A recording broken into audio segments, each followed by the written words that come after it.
Oh, rightio. This is becoming somewhat of a regularity now. But let's get on with it. We're in too deep. And I'm trying to sleep in my head. Right, where do we get up to?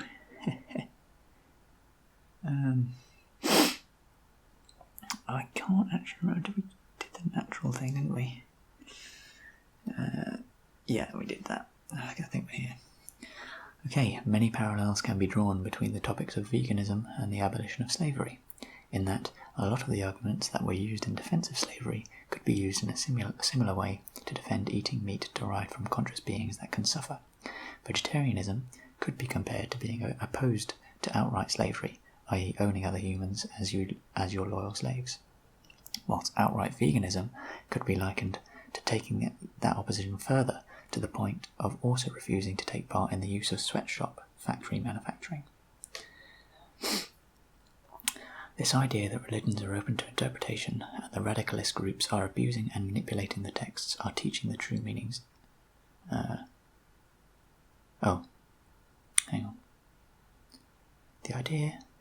This idea that religions are open to interpretation and that radicalist groups are abusing and manipulating the texts. What? That doesn't quite make sense. See, this is what happens when you write shit on a phone.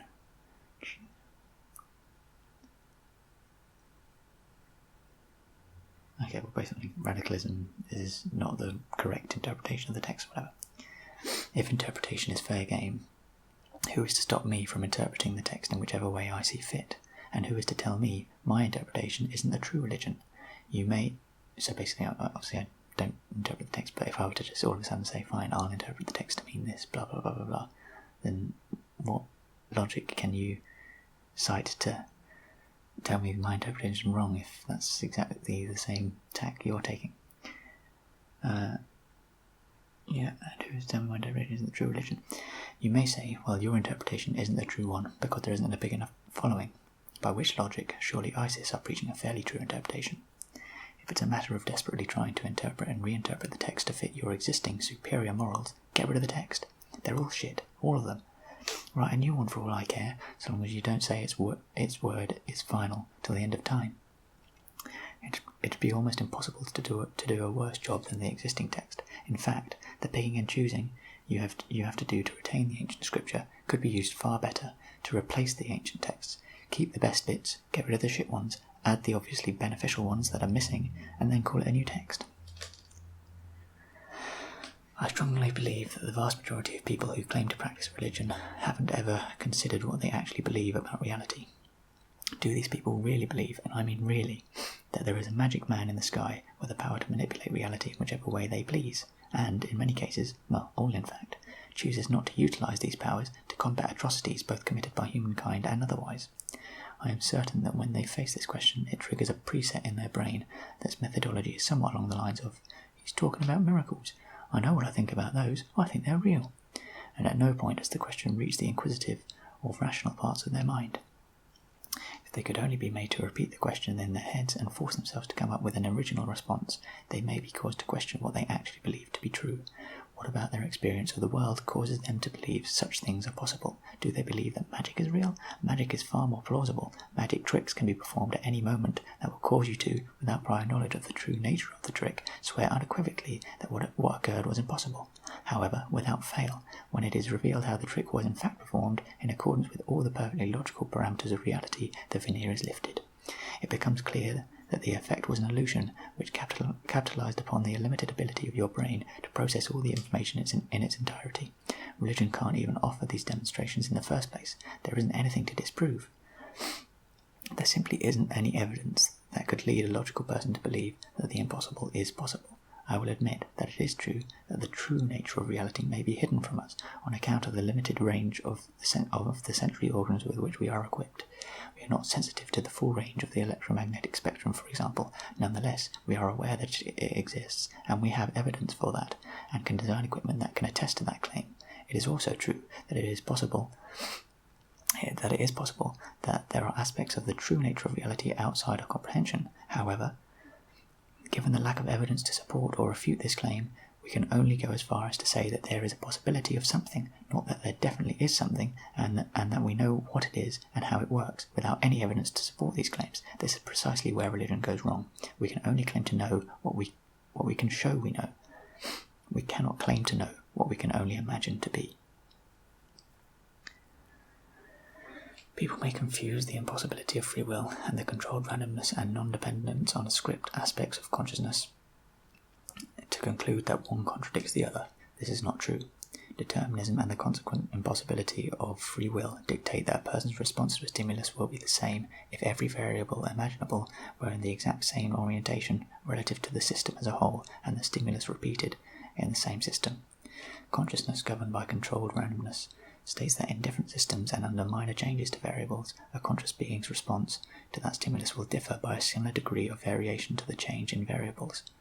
For example, if I were to rewind the state of the universe down to the smallest degree back 1 second and then allow it to continue once more, the events that occurred would be identical in every respect.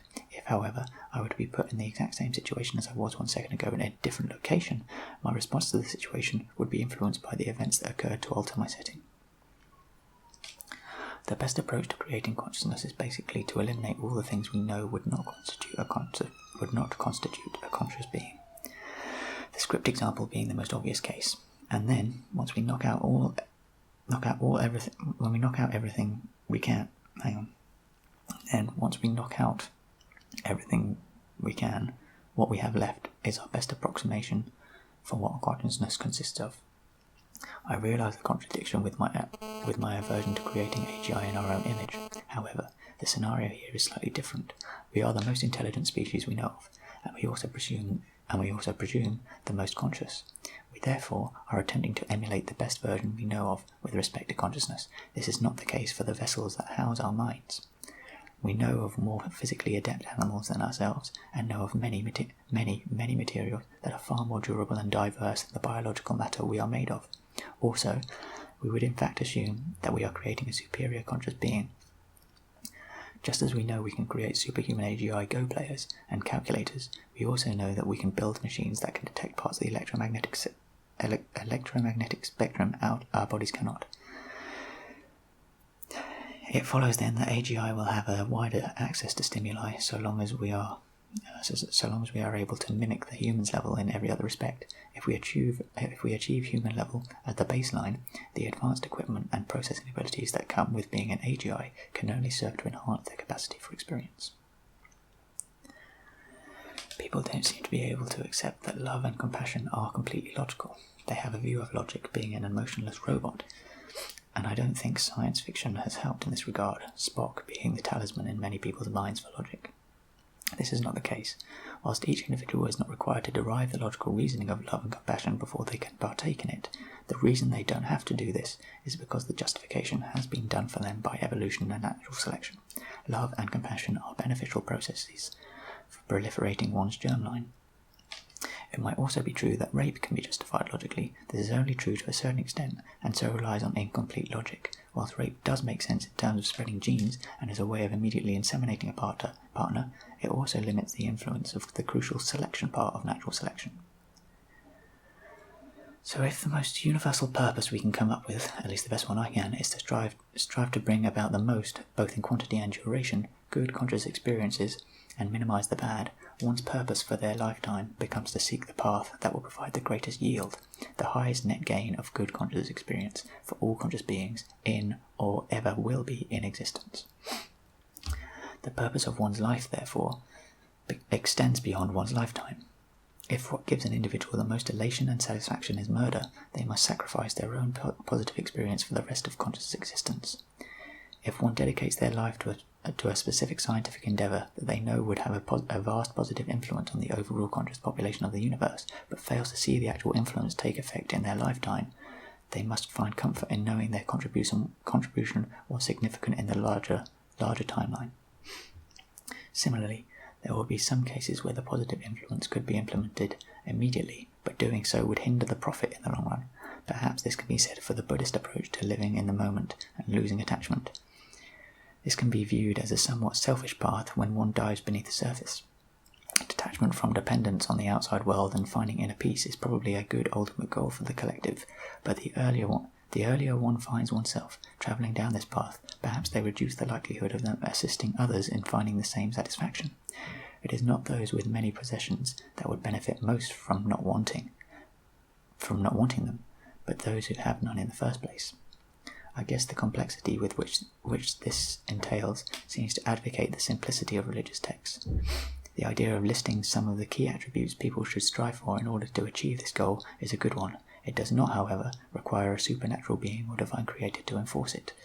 A list of guidelines for things that are likely to offer the highest probability of the highest yield could easily be devised by atheists.